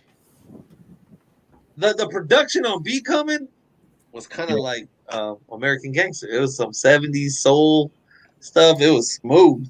PD Crack on Flatline, bro. Jeez. You know what? I'll change that. I'm gonna go with Be Coming too. That just now thinking about it, like Grand Poobah. Man. Sadat is on there, yo. Yeah. Be coming, man. Damn. Fire. Feeling in the air. Ooh. Feeling in the air. That fucking video where Method Man plays the undercover cop and he's going in ready. You know, they're ready to kick his door in. And he just got his vest on and his man, that shit was fire. That track when he's rapping like Biggie, it's so fire. But Snoop in the chorus? Yeah. Becoming it wasn't heavily pushed out because they had just Rockefeller disbanded and shit. Yeah, plus he was facing jail time around that time. So around that time, yeah. He couldn't really like promote it like that. But I remember like on one of the Smack DVDs, he did a video for one what's that song with PD Crack and Twister? I forgot the name of that. Gotta have it. Yeah, they did a video for that. We just say Blueprint 2 over Blueprint 1? Hell no. Whoa, easy. Hell no. Oh fuck. No. Hell no. On that, but shit. No. Blueprint 1 is fucking amazing to me. Phenomenal album, man. Yeah. You weren't the biggest J fan, but you got quite a bit of his albums, Ross, right? I've got most of them, yeah. And my Lifetime Volume 1 just celebrated its anniversary also. I love that album. Yeah, that's one of my favorites. The European version, because I love Wishing on a Star, one of my favorite Jay-Z tracks of all time. Yeah. And it's only on that version. I hate that shit, but I bought that years ago. Who You With, Where I'm From. A million, all the first at the beginning. Motherfuckers can't rhyme no more. Boom, boom. My only gripe with Volume 1, despite the lyrics, I mean the singles, some of the singles, I don't like the fact that some of those songs are edited. Like Streets is Watching. I hate that shit. Fucking hate. Like, what's the point of that, yo? But Who knows? Like, I mean, maybe it could be clearance, sample clearance, because the same thing happened to UGK. And I was gonna say that's right. That happened to DMX with Slippin' because that too. And sample like he couldn't clear it because he was cursing. But you can find out on YouTube like the dirty version. But and that track by UGK, what is it? It's on their what's it called? Their 2001 album, Dirty Money. Dirty Money. But that's like one of the best songs on the album, and it's heavily edited. I fucking hate that. It's always confusing when you're listening to an album for the first time and you start hearing edits, and you're like, "What's going on here?" Hate that shit. Yeah. And it's clearance reasons. I mean, just like Busy Bone couldn't even play the whole fucking song. Oh, 2-3 different songs on his first album. Yes, yo. That's why that album will never be my favorite Busy album, because why even put the shit on there? Take that shit off and put some new songs on there. Dog, Freeway though. Oh, never made love. Woo! I love Busy Bone, my favorite member. Fuck yeah, his new album's fire too. His new album's fire. I love it. I gotta check it out. Mantra. I got that. I love that album. It's in the car right now too. Nigga, Rick posted that fucking Mo Thugs. Oh yeah, man. That's my shit. That's my shit. Mo Murder, not the one that we know and love. The other Mo Murders on it. I fucking worship it. Ghetto Blues is my shit. Yeah. Ghetto Blues is that shit, man. Okay, Take Your Time. I love that joint. That chick, Tree, I think her name is. That beat. Yeah. Oof. Great, yeah. Fucking love Rumors of War by the Graveyard Shift. Yeah.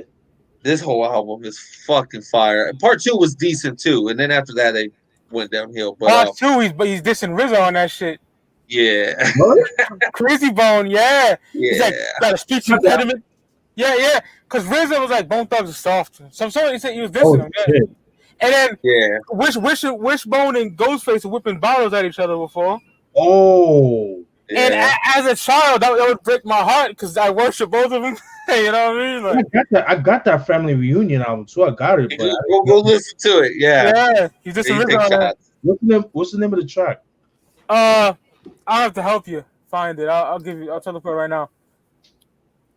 Cause I got the album, but it's been a minute since I heard it.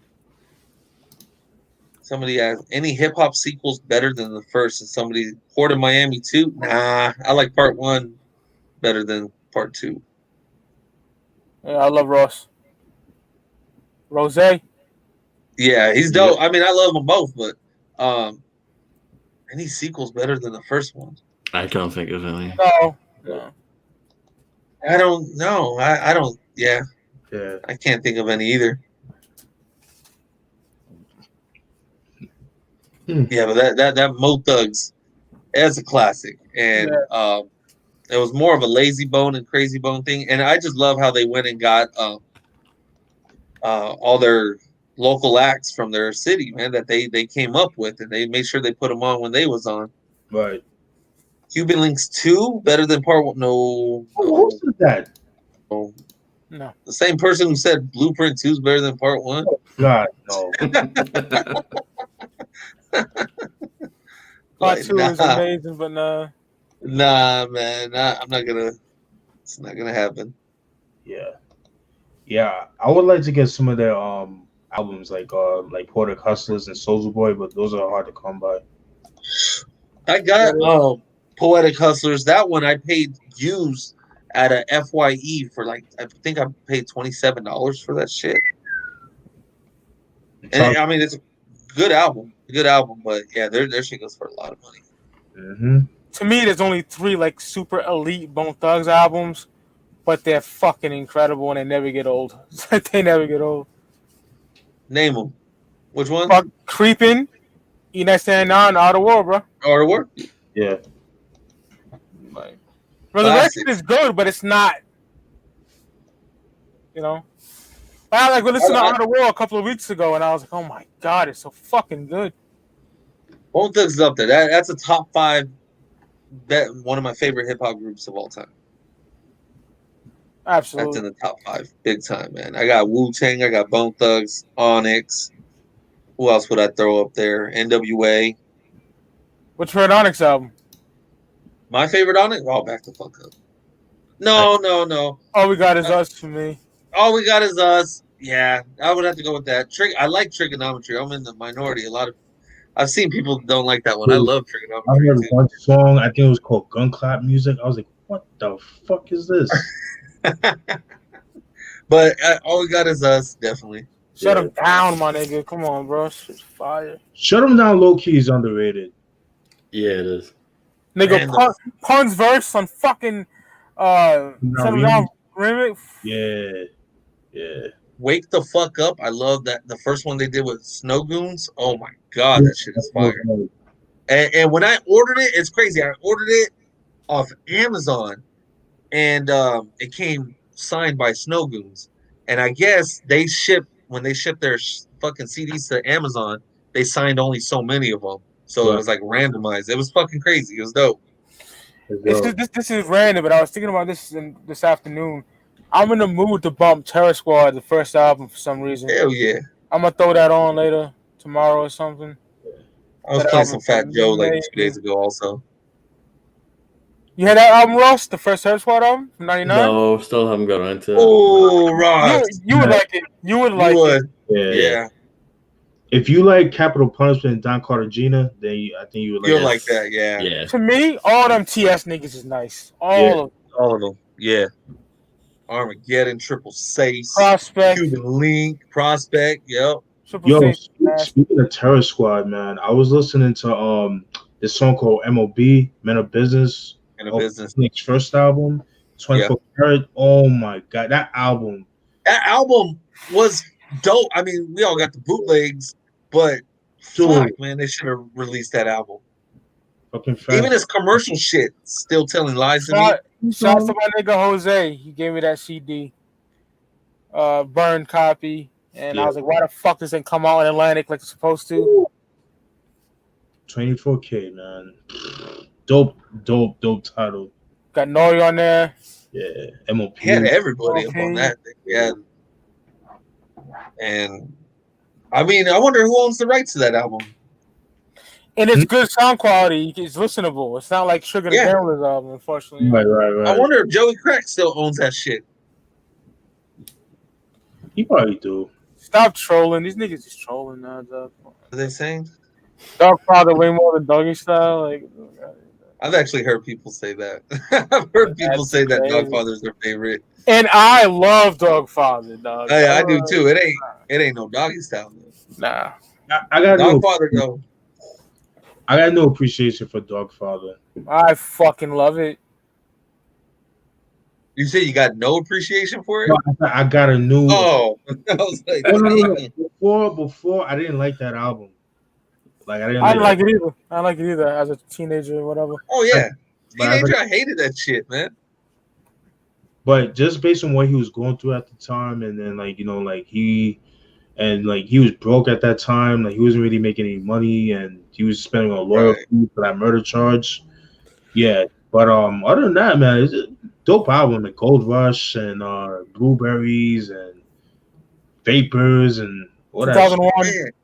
And when you watch that No Limit documentary, all he wanted was like $5,000 to sign, man. Like he had no fucking money. Right. Dog. The Murder Was a Case soundtrack. Yes. Who got some gangster shit? I was bumping that earlier with Little C Style and shit. Oh my god. I know Russ likes that shit. Yep, I do. Yep. West Coast Wine. Oh, it's fire. Fire. I got a dope ass Little C Style album somewhere around here that I was playing also earlier this week. You said Dub C? What's that? He's predicted in the Doggy Style comic strip. He's in there. Oh shit! Style. Yeah. And another one, real quick, that I was playing, Lil Chill. If you guys ever get the chance, rapper from Compton. Oh shit! Ain't No Love Lost by Lil Chill. I swear, I know you guys will love it. This is like some South Central Cartel type shit. album is hard to find. What's that? Well, yeah, that dropped, brother. This dropped 95. Yeah, I just saw it. 95. Fucking amazing album, man. I was playing that earlier. Yeah, I've been playing San Andreas for the last couple of days, so I'm on I West saw Coast. that, yeah. I see you Yeah, posting and that, man. I'm in Vice City too. I'm playing Vice City too. That PS5 comes out next week, man. I can't wait. I'm buying it because I have the loot. I just hope I can find it. Yeah. Yeah, that's the problem for you'll me find too. it. Yeah. You'll find it. I mean, I'm betting these stores are gonna have a shit ton. No, I don't know about that. Well, I mean, the holidays are coming up, man. This is gonna be highly in I said demand. I don't know about that. I got to pick mine up that day. They already sent me the confirmation and all that All stuff. right, that's good. Yeah, hell yeah, man. Hell, oof. I'm going strapped because I know there's gonna be some drama at the Hell stores, yeah! man. I told my little brother that. I can't say too much, but you know what I'm Yeah. doing. You know what I'm alluding to. Yep. Yo, Rick, I'm looking at the insert of that little chill. Damn, I gotta get that album, man. That dude laid out dead and shit. Oh yeah. That attract you won me over already. Yeah. You know that's a dope album. You know, God rest is dead, but you know that's an album to give you see some shit like that. Yeah. Lil Chill. This is the only album I know of. I've never heard anything else. I have it on cassette too. One of my homies working at the Compton swap meet, he's like, "Here you go," and I was like, and that shit went for stupid money. The cassette back then.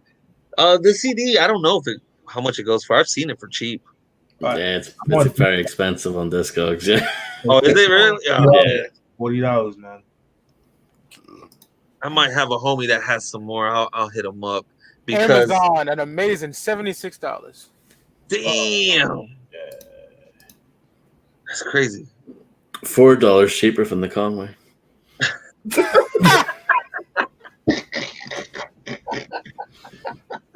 Oh man. Yeah, a little chill. It's some G-Funk gangster shit right there. It's on streaming, so I'll check it out. Yeah. All right, fellas, I gotta call it a night. Yeah, man, because I'm mindful of Russ's time, so yeah. All right. Oh, it was good catching up with y'all, man. I came straight from a funeral and came straight inside, man. Yeah. My condolences. Oh yeah, man. One of my homies, his son committed suicide a few weeks ago, so it was his 13-year-old boy. Oh my God. Yeah, it was unfortunate, man. It's unfortunate. My condolences, brother. Appreciate it. Yeah, I appreciate it. All right, everybody. Hi, y'all. Y'all. Next week I won't be able to make it. I got my army training, so I'll definitely be MIA next week. Me and Ross come up with a actual concept to do, and we'll hit y'all niggas back with that. All right. I'm off this next Saturday as well, so I'll get probably. Oh, I'll think of something. Hell yeah. All right, gentlemen. All right. Y'all stay safe out there, all right? Peace, y'all. All right. Peace. Have a good one. Peace to the chat. And we out here. See you guys. Peace, Ross.